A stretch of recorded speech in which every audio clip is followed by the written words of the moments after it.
Hai, saya Lutfia Izimi Aziza dari Universitas Terbuka, Program Studi Sastra Inggris Bidang Minat Penerjemah. Kali ini saya akan menyampaikan sedikit mengenai ragam bahasa. Ragam bahasa adalah bentuk bahasa yang bervariasi menurut konteks pemakaian. Nah, ragam bahasa terbagi menjadi berdasarkan golongan penutur dan pemakaian bahasa. Untuk yang pertama, berdasarkan golongan penutur, berarti menggunakan indikator daerah asal, pendidikan, dan sikap penuturnya. Sebagai contoh, Indonesia adalah negara yang beragam. Tentunya dari setiap daerah, Indonesia memiliki dialek atau logat dalam penyampaian bahasanya. Untuk yang kedua, pemakaian bahasa. Nah, penggunaan bahasa ini terkadang menyesuaikan dengan keadaan atau bidang-bidang tertentu. Contohnya, penggunaan ragam bahasa dalam bidang kesehatan, entertainment, ataupun bidang yang lainnya.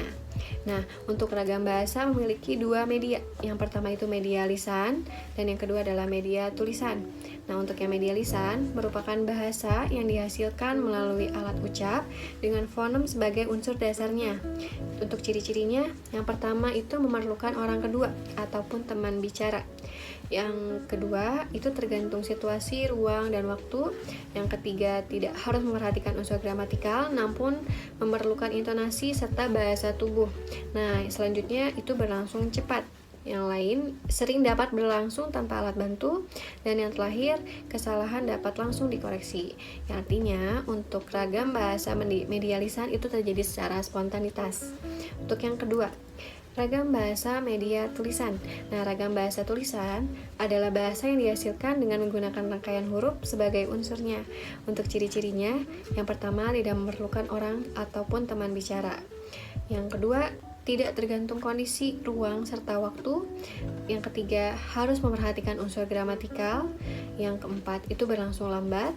Yang kelima, selalu memakai alat bantu, sebagai contoh alat tulis ataupun media komputer. Yang kelima, kesalahan tidak dapat langsung dikoreksi. Dan yang terakhir, hanya terbantu dengan tanda baca.